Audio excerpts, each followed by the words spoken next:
She was a wonderful support to her older brother, King Charles, during the coronation, but now Anne, the Princess Royal, is letting go of all pleasantries.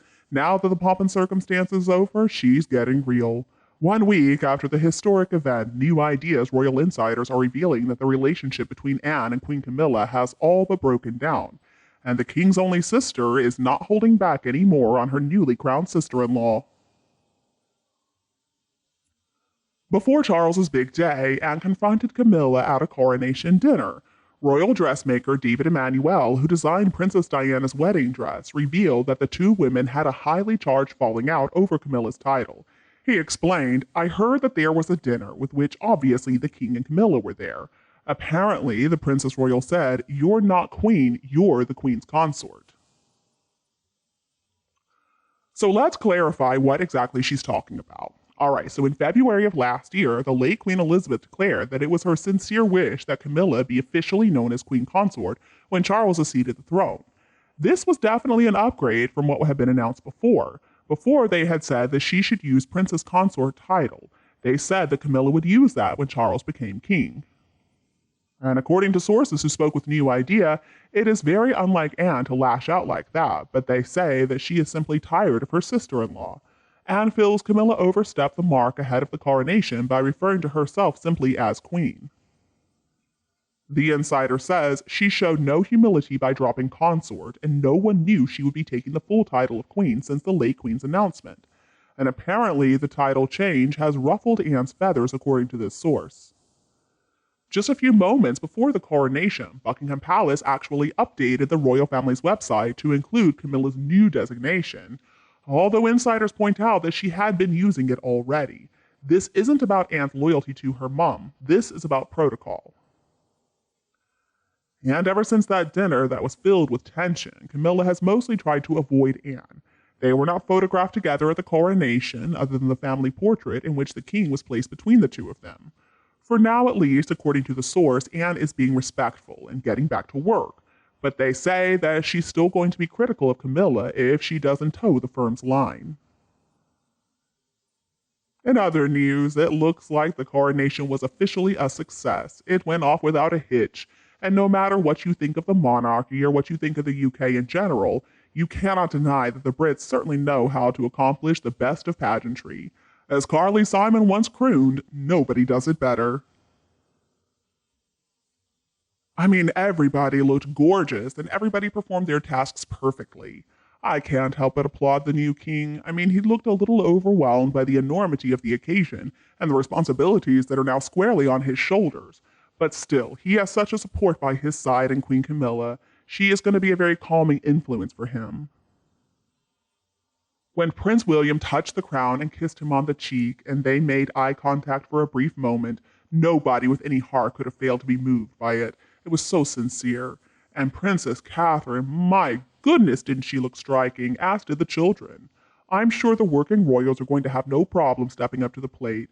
We can see that already, and the public is already warming up to them. The public is already showing them a lot of love and support.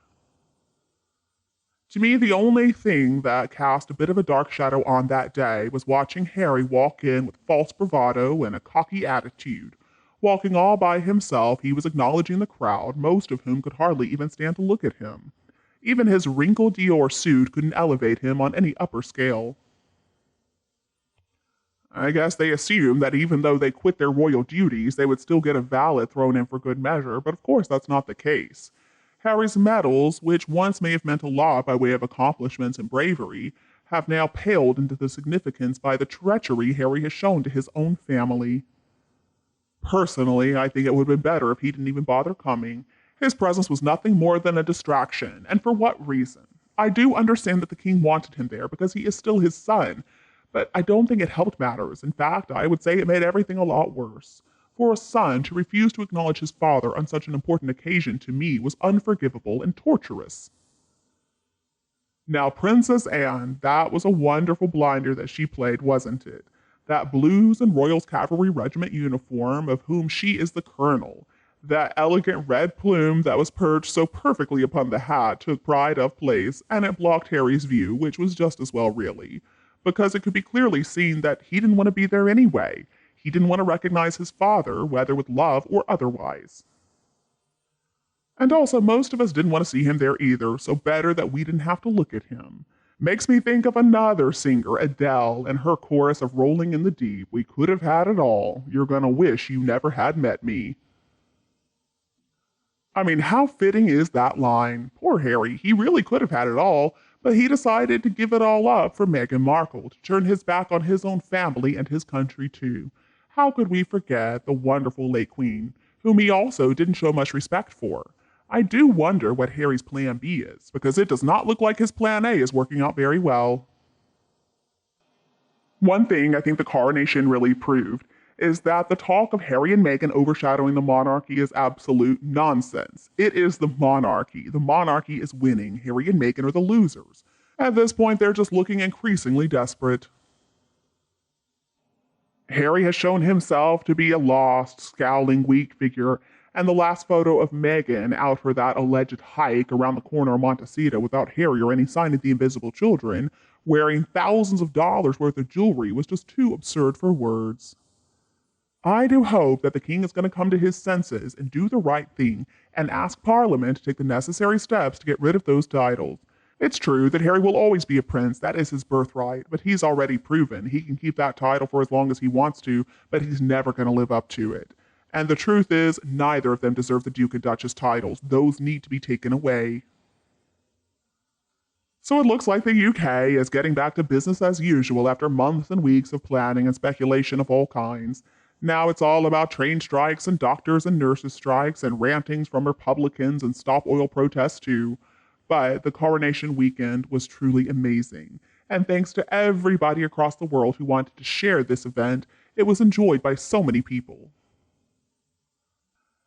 We also don't really know why exactly Harry came. I mean, obviously he didn't want to be there. Was it all because of the pressure from Meghan and Netflix? He needed to go get some juicy gossip and photos, maybe? Or did the palace put some pressure on him?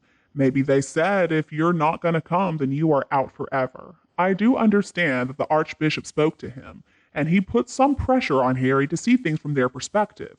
Of course, we're never going to know at the end of the day the real reasons for his attendance. I just want to say, I admire the people of Britain so much. You all have such an ancient and rich history, and the monarchy has been a vital part of that. They are no longer rulers of the people, of course not, but it seems like they were a really important gemstone in the hearts of most citizens in the UK. Long ago, the British kings fought off so many invaders, and eventually they managed to secure the integrity of the country. And that is a reason, all my British friends, that is a reason for you to be proud. And you, what do you think about this news? Please tell me your opinion below in the comments. If you think my video is helpful, remember to like and share it with anyone else who would enjoy it. And please subscribe.